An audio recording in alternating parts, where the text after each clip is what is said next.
And then dentistry, a very beautiful compromise in medicine, surgery, treating patients, and being able to craft all day. I love crafting. It made it possible for me to be on my own, to be self-employed really early.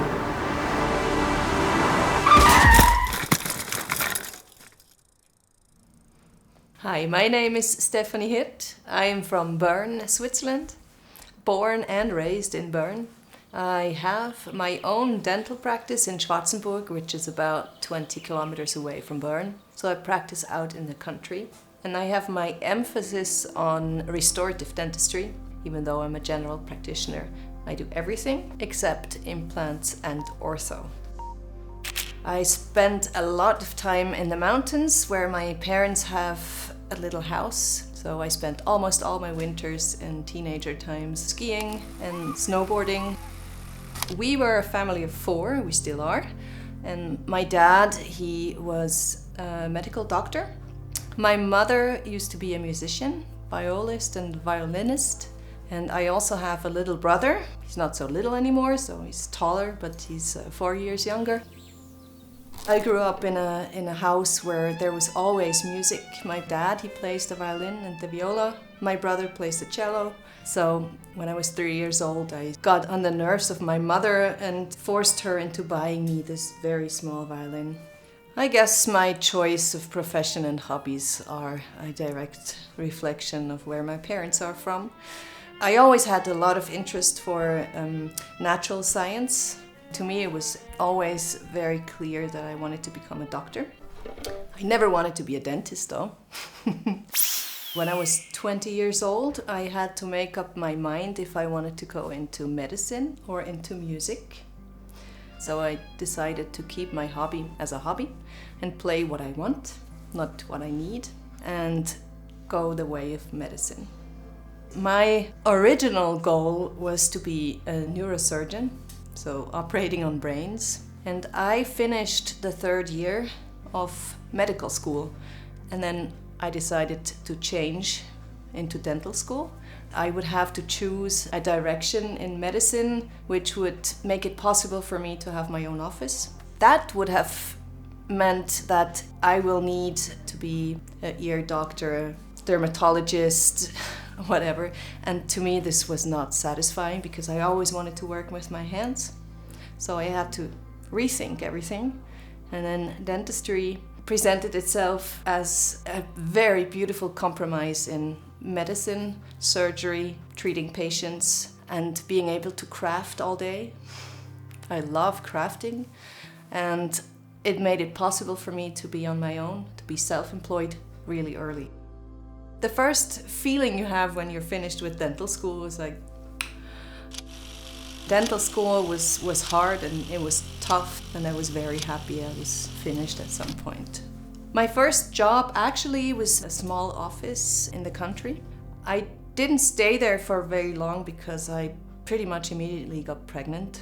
So that was the dream of every employer, is you have a new employee and she gets pregnant after 2 months. So I was offered the choice to either quit or be fired. First I stayed home for 5 months and I was a mom, and that was pretty exhausting, so I was very happy to go back to work.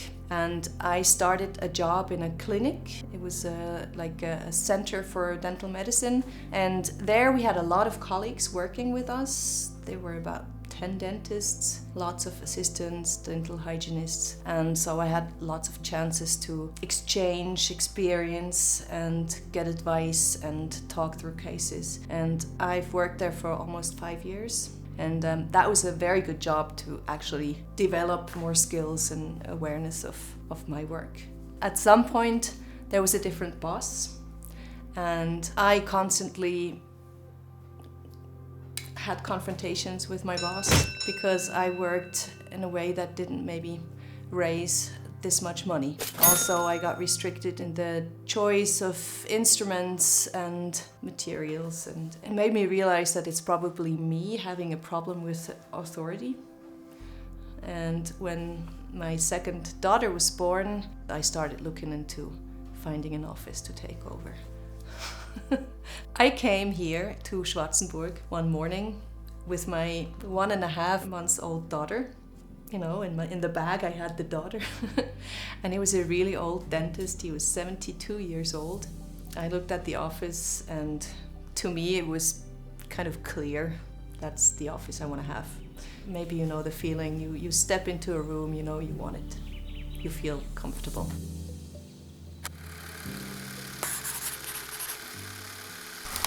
In fact, I was facing several problems that didn't seem solvable sometimes, because I realized there's a lot of farmers and people always keep telling me, oh, I have no money, I don't want to do anything, you just try to save it. I encountered problems, especially with my filling techniques. I always had to fight with contact points, I always had to fight with excess. I never suggested an indirect restoration because I didn't even dare to suggest a little bit more expensive solution for a problem because I was afraid to be rejected. I didn't really consider quitting dentistry, but I was really frustrated because I could not find a system or a way to solve the problems I encountered every day. Viral pneumonia has hit central China's Wuhan city. Authorities have reported 27 cases. It's a new type of coronavirus. Now, the Swiss government has said that it will extend the coronavirus lockdown until April 26th. Ripeglobal are now delivering live hands-on differently. With the Ripeglobal Fellowship of Restorative Dentistry, we are removing the barriers and revolutionising dental education as we know it. We can't let COVID stop us. So to me, there was this group that was very open and very eager to learn, and we had a lot of time. It was in the middle of the COVID situation globally. The group was small, the lectures were live, all the teachers were always there for us, we were always there for each other. So we had this very beautiful situation of a safe atmosphere. And I think that's where you just, you know, you are handed wings. With all the practical courses and with all the lectures and all the support from the students and the teachers, it was just the perfect surrounding.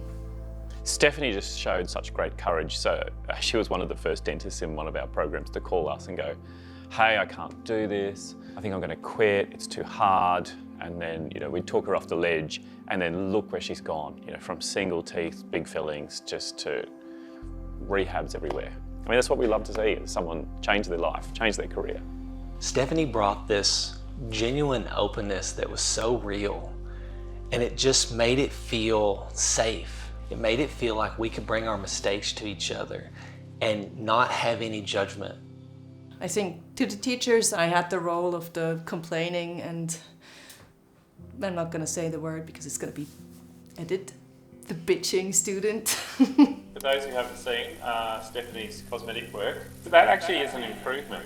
I think the most important point of why it improved my work is actually the confidence I gained, because I started knowing what I was doing, and we had all these practical courses. So your hands, they start knowing what they're doing, and you can look up to the patient and you tell them indirectly, I can do this.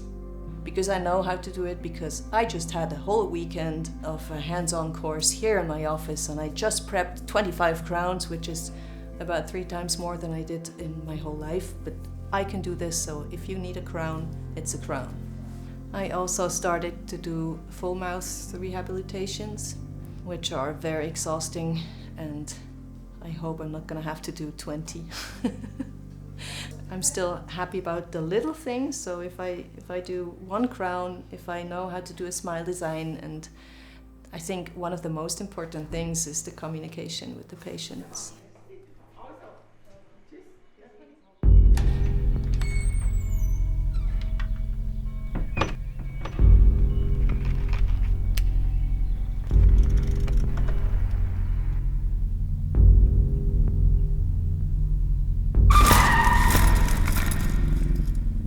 I was unconscious for about 5 minutes. The day of my accident, I wanted to go cut my hair and then swim in the river. I got hit by a car who turned and I was going straight. And I spent 3 days in a hospital. Broke my back, broke several teeth. And for us dentists, it was really, it's really bad because I broke 6 molars and premolars in an unrestored mouth, which is like, oh my God, that's for the dentists, it's very bad. I still have pain in my back, so I'm not yet working fully, but I did not work from September till April. In April, I started doing some restorative cases again.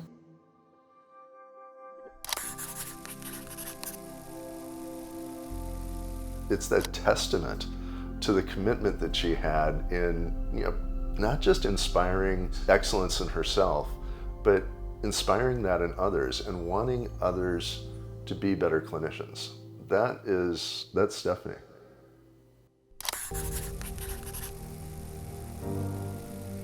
So congratulations, Stefanie, on winning the first of what will be an annual award for dedication to excellence, courage, and inspiration, the Stefanie Hirt Award.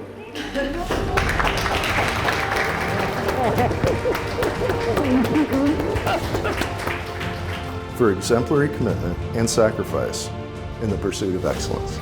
Congratulations, Stefanie. The way that you helped me inspired me and all of us around. You are a true example of persistence and commitment. Your transformation in that 2 years was so remarkable. You are an inspiration, and we are all so proud of you. Congratulations. I can just say thank you because I know I was a challenging student. Stefanie, first of all, congratulations. How are you feeling? Overwhelmed. I feel totally overwhelmed. I was not expecting to receive this award. I'm really glad I opened up my skill set and I'm still eager to learn more and more. Ripeglobal won't get rid of me. Obviously, I got awarded for being myself. When I do something, I want to do it right, and I want to show myself that, if you do something, you want to do it the best way you can. Well, I do. And I want to go back to work and work as I had before. Because last year, after the fellowship, I wanted to start and doing real work and documenting cases and just, do the repetition, do it again and again and again and become really good. I think the most important goal at the moment is keeping my office together, keeping up the quality of work and having good employees and offering a good service to my patients. I really want to keep up the work here, but also go out and see different things and different dental things and also different musical things. The music has been with me for all my life and it's just as a big part as dentistry is. So I usually make the joke that I have a good job so I can take off to play music.